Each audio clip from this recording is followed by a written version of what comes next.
ಒಡ ಹುಟ್ಟಿದ ತಂಗಿ ಅಂತ ಭಾವಿಸಿದುಂಟೆ? ಹಾವು ಮೂಗಸಿ ಎಂದಾದರೂ ಒಂದಾಗುವುದುಂಟೆ? ತರ್ಕ ಮಾಡಿ ನನ್ನೊಂದಿಗೆ ಹಠ ಮಾಡಬೇಡ. ಈ ಧರ್ಮೇಂದ್ರ ಮನಸ್ಸು ಮಾಡ್ರೆ ಏನ್ ಬೇಕಾದ್ರೂ ಮಾಡ್ತಾನೆ. ಇದು ನನ್ನ ಚಕ್ರವದಲ್ಲಿದೆ ಅಂತ ನೆನ್ಪಿಟ್ಗ. ಇಂಥ ಮಾತುಗಳನ್ನ ನಾನು ತುಂಬಾ ಕೇಳಿದ್ದೀನಿ. ಒಂದು ಮಾತು ಹೇಳ್ತೀನಿ ಕೇಳಿ. ಈಗಾಗ್ಲೇ ರೂಪಾಳನ್ನ ಮನಸಾರೆ ಪ್ರೀತಿಸ್ತಾ ಇದ್ದೀರಾ.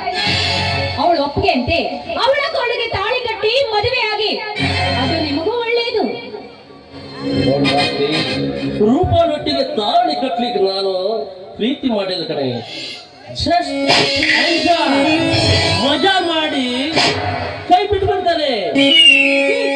ಇದರಲ್ಲೇ ಗೊತ್ತಾಗುತ್ತೆ ನಿಮ್ಮ ಸ್ವಾರ್ಥ ಗುಣ ಎಂತದ್ದು ಅಂತ.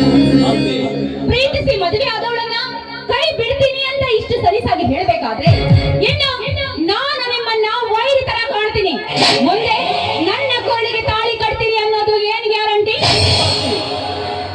ನಿನಗೆ ನನ್ನ ನಂಬಿಕೆ ಬರ್ತೆ? ನಂಬಿಕೆ ಅನ್ನುವ ಪ್ರಶ್ನೆ ಬರೋದೇ ಇಲ್ಲ. ನೋಡಿ, ನಾನು ಎಂದಿದ್ರು ನಿಮ್ಮನ್ನ ಆ ದೃಷ್ಟಿಯಲ್ಲಿ ನೋಡೇ ಇಲ್ಲ. ಸುಮ್ಮನೆ ದಾರಿ ಬಿಡಿ.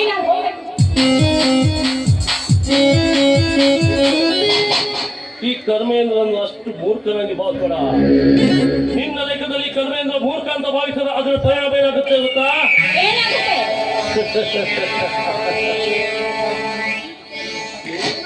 ತುಂಬಿದ ಹೆಣ್ಣನ್ನು ಹೋಗಿ ನನ್ನ ಕಾಮದಾನು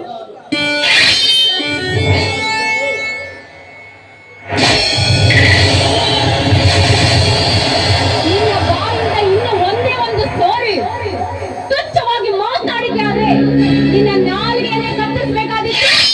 ಎಚ್ಚರ.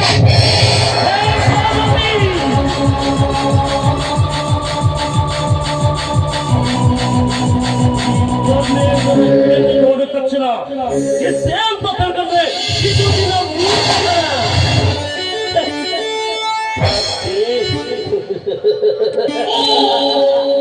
ಭಾರತಿ ಭಾರತಿ ಇತ್ತು ಕಂಡ ಯವನಿಂದ ಪ್ರಾಣ ಬೇಕಾದರೂ ಮರಳಿ ತರಬಹುದು.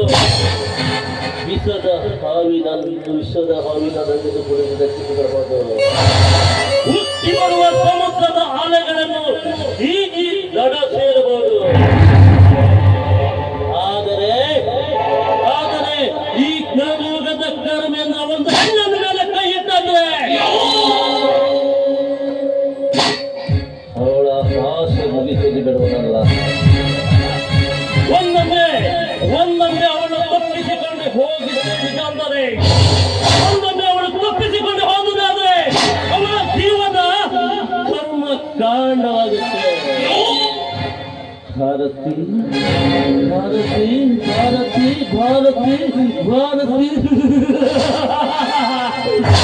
ರಸ ತುಂಬಿದ ಮಾವಿನ ಹಣ್ಣು ಕಣೆ ನೀನು.